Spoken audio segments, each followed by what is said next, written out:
So let's get straight to Dalal Street first, where it was a lackluster day of trade with low volumes and indices ending flat, but with a positive bias. The benchmark Nifty and Sensex ended flat, with the latter managing to hold on to the 36,000 mark. The Bank Nifty managed to keep its neck above the flat line. Mid-caps also outperformed today, that index rallying about 0.5%. But the last trading day has pretty much captured the essence of 2019. No bumper returns for investors, but it has been an eventful year on Dalal Street. But compared to other global and emerging markets, India has shown a lot of resilience. In fact, Nigel D'Souza is here with a wrap. Nigel. Well, 2018, yes, it was a bit of a year of consolidation, because you're looking at the headline markets and you look at the mother markets, that's the United States and some of those European indices, they are sitting with cuts of around 7% to around 18% odd. But if you look at the emerging markets, well, the Brazilian index, that did very, very well. So that was up close to around 15% odd, while the Indian markets as well, relative outperformers in comparison to what happened in Russia as well as the Shanghai market, we were up roughly around 3%, while the Chinese market was trading at fresh 4-year lows, or that lost close to around 20% in the past year or so. But let's get straight to the Sensex. The Sensex did well. So in rupee terms, you'll say, well, we did well. We were up close to around 6%. But in dollar terms, keeping in mind that the Indian rupee moved from around that 64, 65 odd mark all the way to the 70 odd mark. In dollar terms, the Sensex was down close to around 3% odd. But let's get straight to the big indices and what did very, very well. The IT index as well as the Nifty Bank, both of them backbones of the Nifty, they gave you returns of around 6% to around 24%. But otherwise, there was pain in the broader markets, both the small cap and the mid cap space. We did see cuts of around 10 to around 20%. But quickly moving forward then, if you're looking at the IT index, it did well, I told you. It was up more than 20%. Some of those stocks in there did very, very well. Namely, Tech Mahindra, Infosys as well as TCS, all of them gave you big returns. But it wasn't just these stocks. Some of those heavyweight stocks in there, ICICI Bank, HDFC, both of them put on weight. And even Reliance Industries is up more than 20%. And if you're looking at these top 5 stocks, they constitute more than 30% of the index. When they move up by around 15 to around 20%, that's telling you that they did the heavy lifting in the past year or so. Other winners include the likes of Bajaj Finance, that was up close to around 50%. Hindustan Unilever as well did pretty well in the last year or so. But there were some losers as well. And Tata Motors, that finds a mention in there. That was down more than 60% in this past year. And Yes Bank, plenty of issues cropped up. That stock was down close to around 40% in the past year or so. But moving to the broader markets then, and let's see how those stocks fared in there. Large cap IT did well, right? Some of those mid cap IT stocks, NIT in there with good returns. You have Mindtree as well in there. And it wasn't just the IT names. Some of those consumption names as well did pretty well. So Nestle finds a mention in there. United Breweries as well, chugging some beers in there. As well as Britannia, up more than 20% in the past year. But ending up though, from the broader markets, we had some pain. PC Jewelers is down 80% from the top. Jet Airways as well did see a lot of erosion in terms of market capitalization. And even JP Associates was under some pressure. So to sum things up, this was basically a year of consolidation. 2018, in rupee terms, yes, we were higher. But in dollar terms, that's what FIs look at. We were lower actually in 2018 itself. Right, Nigel. Many thanks for that wrap-up of what transpired in 2018 on Dalal Street. And as we wind down 2018, let's also take stock of how various asset classes performed through the year, as well as take a look at the kind of returns investors got. Mangalam Maloo is here with all the data. Mangalam, where was the money made and what was the overarching theme for the year gone by? Well, in terms of returns from all asset classes in 2018, 2 themes really stand out. It was either risk off or flight to safety. If you take a look at the equity investments, which are considered to be more risky of equity, debt, as well as gold and real estate, equity investments, the frontline index, which is considered more safe, saw a 3.5% gain. The Nifty, that is, but slightly riskier instruments, and your wealth would have come off by 15 to 30%, depending on whether you put it in the mid-cap index or the small-cap index. The safety of the 10-year government bond really stood out in 2018 with a gain of nearly 8%, while the safety of the gold also did come off with about 8.7 to 8.8% returns on that yellow metal. What did not do well was the silver metal, which was down by about 1.5%, a bit of sheen robbed of silver itself. If you took a holiday in 2017, saved some dollars from there, you would be higher by about 9.5% on the value of those dollars. That was the sort of depreciation that we saw in the Indian rupee. So the dollar itself gave you about 9.5% returns as well. But if you thought buying a property was cheaper in 2017, you would have gotten 10% cheaper as per the Prop Equity Real Estate Index. For those who believe that parking money in the mutual funds has been good, in 2018, not so much. Over the long term, perhaps yes, because if you take a look at it, the medium to long duration debt funds have given you about 4.7% returns, as well as the short duration funds have outperformed the long duration funds about 6.1%. But together, they have still underperformed gold as well as the 10-year government bond yield. In terms of balanced funds, which are a mix of both equity and debt, the ones which were a little more aggressive with higher allocation towards equity saw a decline of about 3.1% from the start of this year. And we had the slightly conservative balanced funds which have a higher exposure to debt and lower one to equity still would have been flat to mildly negative in 2018. So two words that sum up all asset class returns in 2018: risk off and flight to safety. Right, Mangla. Many thanks for joining us. So the theme in 2018, clearly as far as returns are concerned, seem to be green and gold. But on to the Reserve Bank of India, which has released the Financial Stability Report. And for the first time in recent memory, the central bank sees non-performing assets easing across banks. But the report also points out that capital could come under strain. As of September, bad loans across all scheduled commercial banks stand at 10.8%, and this is seen easing to 10.3% by March next year.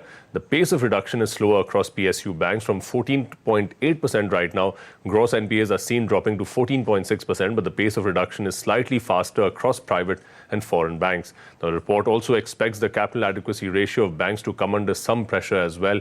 Now, currently the CRAR, or the capital to risk weighted asset ratio, is at 13.4%, and that is expected to drop to 12.9% by March 2019. Now, banks are expected to maintain this ratio at a minimum level of 9%. A total of 9 banks could be below this level by March 2019 under the baseline scenario, and under a severe stress scenario, about 13 banks could see their CRAR below the 9% mark by March next year. And we talked about the outlook for equities and commodities. Let's also take a look at how the Indian economy is expected to perform in 2019. We spoke to several leading economists to gauge their expectations. Most of them believe that the outgrowth rate in this fiscal year 2020 will be in the 7 to 7.4% band. However, views on the growth rate for the second half of the current fiscal are more divergent. While half of the economists polled expect the economy to grow at less than 7% during this period, around 4/10 of them see growth rate between the same 7 to 7.4%. In fact, let's shift focus to the currency space as well, where over 80% of the respondents to our poll expect the Indian unit to stay in the range of 69 to 72 per dollar. And in the bond market, over 60% economists polled by us see yields hovering near current levels. We also asked these economists what they expect from the RBI on the rates front. Almost 70% of them said they expect the central bank to reduce the key rate in the coming year. And when asked how many rate cuts should be expected in 2019, the respondents were unanimous about a single rate cut. Another key question that we included in our poll was whether the government will meet the 3.3% fiscal deficit target for the current financial year. Now, the majority, which is a little over 60% of the respondents, don't expect the centre to meet that target. And India and Mauritius are giving finishing touches to a landmark free trade agreement where India is seeing this deal as a gateway to African countries for Indian products, and a deal that could be sealed in the next few weeks. Rituparna Abhiyan joins us with when the deal can be inked and the timeline on that. Ritu.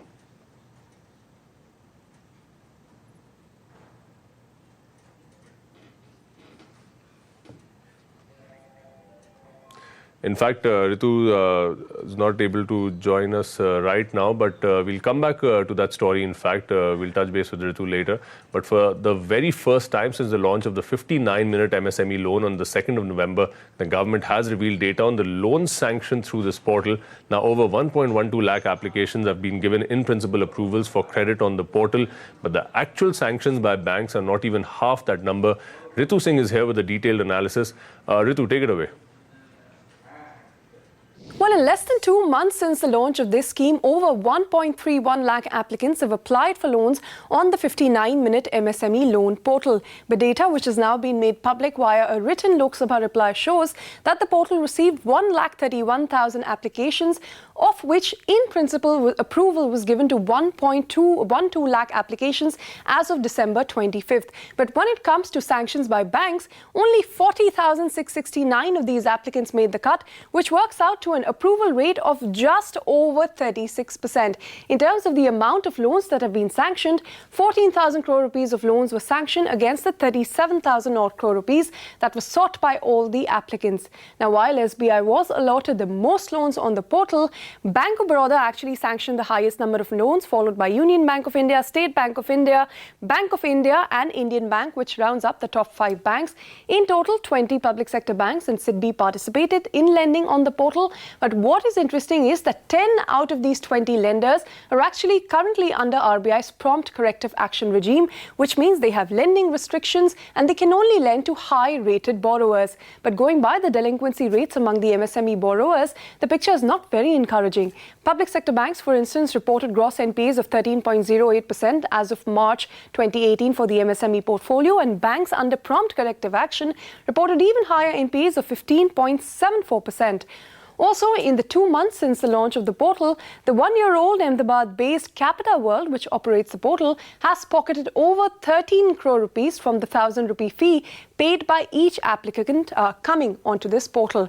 Now, to sum up, 2 months may be too soon to judge the success of the scheme, but going by the approval rate of just 36%, those who thought that the portal would be a guarantee of an MSME loan in under an hour, this sure comes as a reality check. Right, Ritu. Many thanks for joining us with all the details from then. Like we told you earlier, India and Mauritius are giving finishing touches to a landmark free trade agreement. Ritu Parna standing by with all the details from there. Ritu, what are you picking up?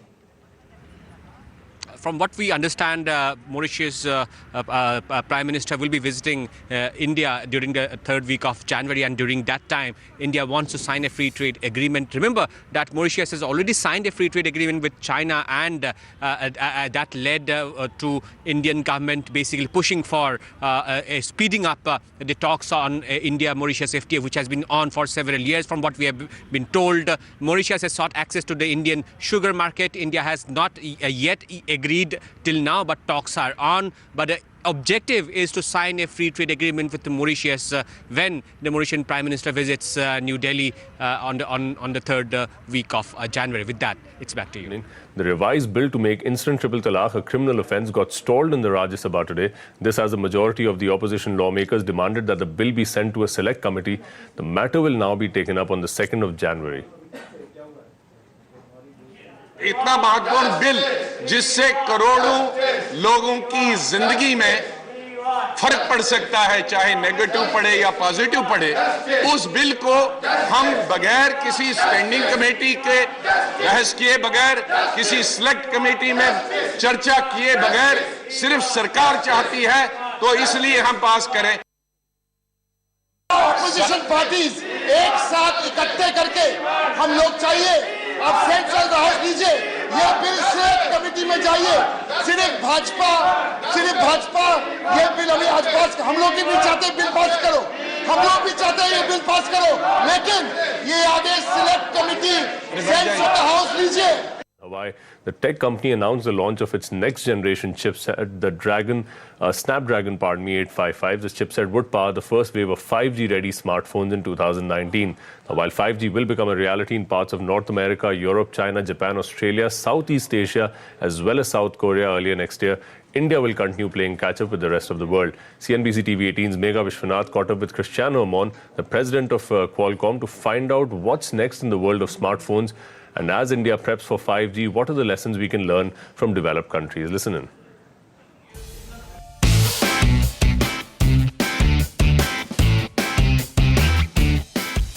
Cristiano, thank you so much for being with us on CNBC TV 18. Now, last year, we caught up with you right here at the summit, and at that time, Qualcomm had completed a decade with the Snapdragon.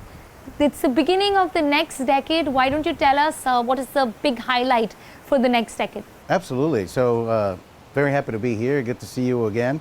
This has been a very special show for us. I think first because of 5G, and I think one of the key messages 5G is here. We had key partners such as AT&T and Verizon using the Qualcomm event to make an announcement of a smartphone with Samsung by the first half of 2019. And we take a lot of pride of all of this work within an 18 to accelerate 5G. And the second part is the announcement on the Snapdragon 855.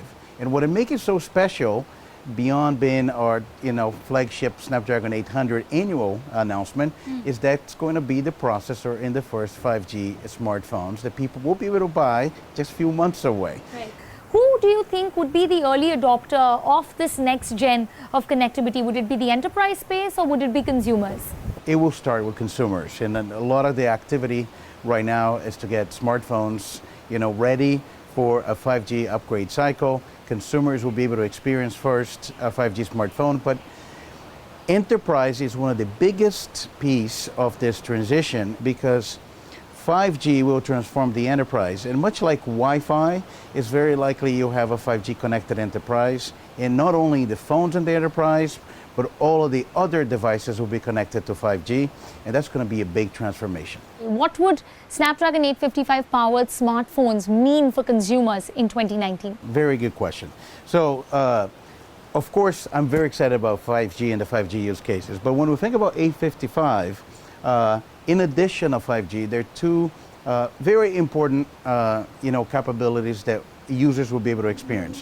One, we announced the Snapdragon Elite Gaming. Yeah. And around the globe, everybody's playing Fortnite on their mobile phones. And they're playing PUBG and all the other games. And clearly now the industry understands, especially the gaming industry, that mobile is going to be the future of gaming. And Snapdragon 855, with the Snapdragon Elite Gaming, is a platform designed to provide a great gaming experience for mainstream games. The second one is artificial intelligence and machine learning. It is one of the largest improvements we made to date in the capability to apply machine learning for many of the functionalities you have on a smartphone. And what will that do? Will do application developers the ability to build in machine learning in each one of the different apps that we use on our smartphones. Right. Now, Cristiano, I caught up with you exactly 1 year back when you claimed that 5G will see an accelerated growth and will become a reality in 2019. Cut to the 2018 summit and you guys have hit that milestone. You have listed many regions like North America, South Korea, Australia, Europe. These are all regions that will experience 5G in the early part of 2019. So then let me ask you, what has this 1 year been for Qualcomm like? It's been a very busy year in 2018. And I think we're very, proud of, the accomplishments of our team, many of our partners, which has been a race to get 5G ready. And I think really what we're seeing, unlike the other generations of wireless, we see United States, we see Europe, we see China, we see Japan, Korea, all moving at the same time. A lot of the developed economies really getting ready to launch devices in the first half of 19. And basically what they're doing is building infrastructure, yes. Maturing the technology, and we're doing interoperability with all of the different infrastructure vendors. We've been in every single trial, and field trial, and live calls of all of the operators, and all getting ready so consumers can buy a phone, before summer of 2019. Now, as an Indian journalist, it is my duty to ask you that when do you think 5G will become a reality in India? Are we still sticking to 2020? Is that still the magic number? For sure 2020, but what we're really excited about the India market is now very dynamic. I think there's been a great accomplishment with the transition to 4G. Yeah. I think operators such as Reliance and Jio did a phenomenal job bringing 4G yeah. infrastructure. And what we saw with that, as users in India started to experience more higher speed, we saw that users want better phones. As an example, even at the premium tier with the 845, the Xiaomi Poco phone is a great example yeah. of trying to bring premium capabilities at multiple price points. I see that's the beginning of what we're going to see, and I think there's no reason that India should wait for 5G, and whenever India is ready, we are ready. So India is still playing catch up because we're not experiencing 5G along with the rest of the world. It doesn't have to, but the transformation of the enterprise could be an accelerator. Of course, a lot depends on the spectrum auction and when the rollout happens, but your bet is still on 2020 when it comes to India. That is correct. It is. Okay. So, Cristiano, then let me go ahead and ask you that in 2019, many OEMs, players like Samsung and OnePlus, will be creating 5G-ready smartphones. And of course, 5G is not coming to India in 2019. So what are users supposed to do with these 5G-ready smartphones in India? No, there's still going to be 4G versions of the 855. Yeah. And Qualcomm will see a huge opportunity, I think, for India, smartphone consumers to buy, better, more capable phones. That's why we're going to have a lot of innovation coming to us, not only to the Snapdragon 800 series, but also the 700 and the 600. So to wrap up, let me just ask you, of course, we know as of now that the infrastructure in India currently that is supporting 4G can be upgraded or bumped up to 5G. The infrastructure is ready. But tell us, having worked so closely with other regions so far, what would your advice be to the governments and the telcos in India? What should we be doing to shift gears and enter the next phase of transition? India needs to continue its trend of deploying fiber. As you provide very high speeds and gigabit speeds, you're going to need a fiber-based backhaul, and allowing the networks to be densified as we add more sites. And the right way to think about 5G, 5G is going to be the basic connectivity for everything, and especially as it gets mature. So we should look at 5G as a basic infrastructure, which is important for development, no different than power, no different than highways and roads and airports, and it's going to be important for infrastructure. Everything gets smarter and connected, and that's, I think, every country, every region should think about it like that. Cristiano, it's always a pleasure talking to you on CNBC TV 18 Sectors. Thank you so much for sharing all those details and taking out time and speaking to us. Thanks a lot. And with that, it's a wrap on this edition of Reporter's Diary. Many thanks for watching.